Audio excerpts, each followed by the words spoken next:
তুমি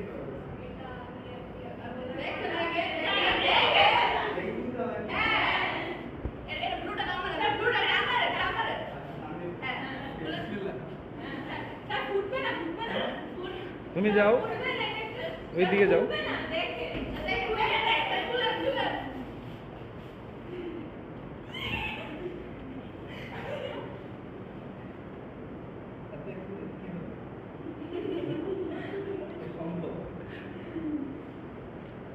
স্যার আপনি এত ফর্সা হইলেন কবে?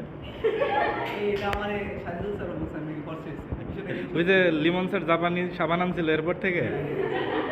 সুন্দর, এটা আখির জন্য শুভকামনা, সবার জন্য শুভকামনা, সবাইকে অনেক ধন্যবাদ। Best gift hopefully. আরেকটা গিফট পেয়েছি মাত্র, সেটা এটা চঞ্চল স্যার দিয়েছে। আমি রেখে দেবো, ফ্যান বানায়